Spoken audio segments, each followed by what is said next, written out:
Bismillahirrahmanirrahim. Assalamualaikum warahmatullahi wabarakatuh. Sekarang ini saya akan menjelaskan mengenai bagaimana pemahaman saya terhadap materi syahadatain di setengah semester 4 saya, yang mana video ini dibuat untuk memenuhi ulangan tengah semester pendidikan agama Islam 4. Sebelum membahas, saya akan memperkenalkan diri terlebih dahulu. Perkenalkan, nama saya Devi Damayanti, NPM 101191008 dari kelas manajemen C2, Sekolah Tinggi Ilmu Ekonomi STEMBI Bandung Business School. Langsung saja di pertemuan kedua membahas mengenai bab 1 definisi syahadatain. Nah, definisi syahadatain ini yakni kata syahadat merupakan masdar dari kata syahida, yaitu artinya menyaksikan. Syahadat artinya persaksian atau transaksi. Nah, pengertian syahadatain dibagi menjadi dua pengertian, yaitu menurut bahasa Arab dan juga menurut makna syar'i. Dalam bahasa Arab, setiap kalimat atau kata kerja biasanya mengandung dua makna, yaitu yang pertama ada makna musyitarok, yang mana merupakan makna yang tidak berlandaskan pada dalil nakli, tapi melainkan pada dalil akli. Sehingga makna musyitarok itu bukan hanya dapat dipelajari oleh orang Islam yang belum bersyahadat, melainkan dapat pula dipelajari oleh orang-orang non-Islam yang belum yakini dalil nakli.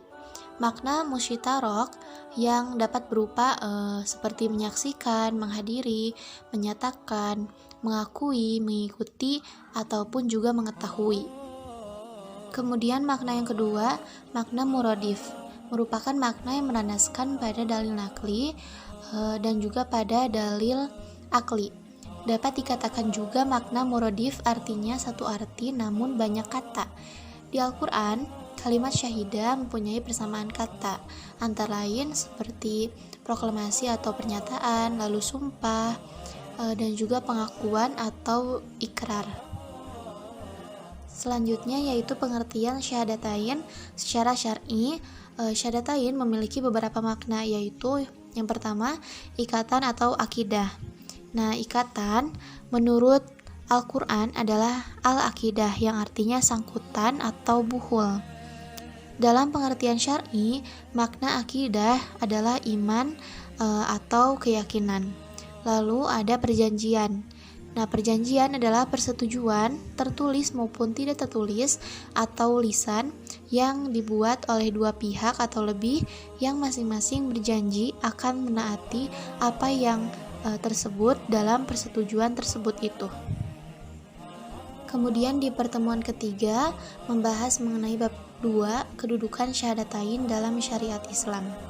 Syahadatain merupakan dasar dan asas bangunan Islam, merupakan syariat Islam yang sangat menentukan syariat Islam selanjutnya, seperti sholat, zakat, puasa, dan juga haji.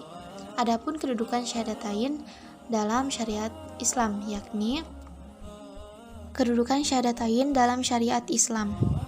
Yang pertama yaitu perwujudan wala dan bara.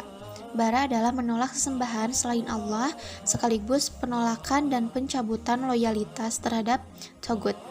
Sementara al-wala adalah sikap menerima hanya Allah sebagai sesembahan, sekaligus juga menerima ikatan dan loyalitas kepada Allah Subhanahu wa Ta'ala. Lalu yang kedua, tujuan akhir proses dakwah. Tujuan dakwah adalah mengajak manusia agar meninggalkan sistem Tagut dan menerima sistem Allah. Yang ketiga, pondasi bangunan Islam. Rukun Islam, haji, dan syaum merupakan bagian untuk menyempurnakan bangunan. Lalu yang keempat, menjaga fitrah. Maka Allah memerintahkan kepada manusia memelihara hubungan dengan Allah dengan cara melaksanakan syariat Islam. Di pertemuan keempat membahas mengenai bab 3 syahadatain dalam kehidupan manusia. Manusia merupakan makhluk Allah yang berbeda dengan makhluk Allah lainnya. Dalam kehidupan manusia tentunya terdapat syahadatain. Adapun tahap kehidupan manusia.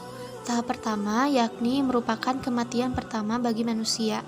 Lalu tahap kedua merupakan kehidupan pertama dari manusia, yang mana terdapat alam rahim dan juga alam dunia. Tahap ketiga di mana pada tahap ketiga ini manusia mengalami kematian kedua. Lalu tahap keempat yang mana di tahap ini terjadi kehidupan kedua bagi manusia, yaitu ketika hancurnya alam semesta, kemudian akan adanya hari kebangkitan, hari perhitungan, dan juga hari pembalasan. Selanjutnya ada sikap manusia terhadap syahadatain. Ada manusia yang menerima seruan Rasul, lalu ada pun manusia yang menolak seruan Rasul. Kemudian ada kelompok manusia yang menolak syahadatain. Yang pertama yaitu penghuni neraka, yang mana orang-orang tidak yakin adanya akhirat, menolak ayat Allah, menolak melaksanakan syahadatain. Kedua ada penghuni surga, yang mana orang-orang yang yakin akan adanya akhirat, orang-orang yang beriman kepada Allah Subhanahu wa taala. Di pertemuan kelima membahas mengenai bab 4 hubungan rukun iman dan juga rukun Islam. Rukun iman adalah membenarkan dengan hati, diucapkan dengan lisan, dan diamalkan dengan tindakan atau perbuatan. Kemudian rukun Islam adalah 5 tindakan dasar dalam Islam, dianggap sebagai pondasi wajib bagi orang-orang beriman dan merupakan dasar dari kehidupan seorang muslim.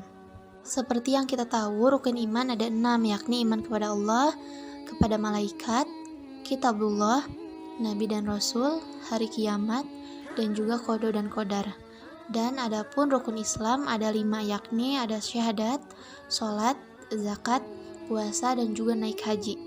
Lalu kehubungan dari keduanya, rukun iman dan rukun Islam ini yaitu iman sebagai akar, Islam sebagai batang, lalu ihsan sebagai buah. Di pertemuan ke-6 membahas mengenai bab 5 fungsi syahadatain. Fungsi adalah kegunaan atau manfaat suatu hal. Fungsi syahadatain yang dimaksud adalah kegunaan atau pengaruh pelaksanaan syahadatain terhadap kehidupan seseorang, individual maupun sosial.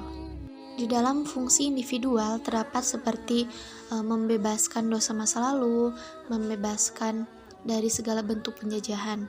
Lalu dari fungsi sosial terdapat seperti ikatan sosial, transaksi sosial, ataupun juga interaksi sosial. Kemudian fungsi sosial muslim.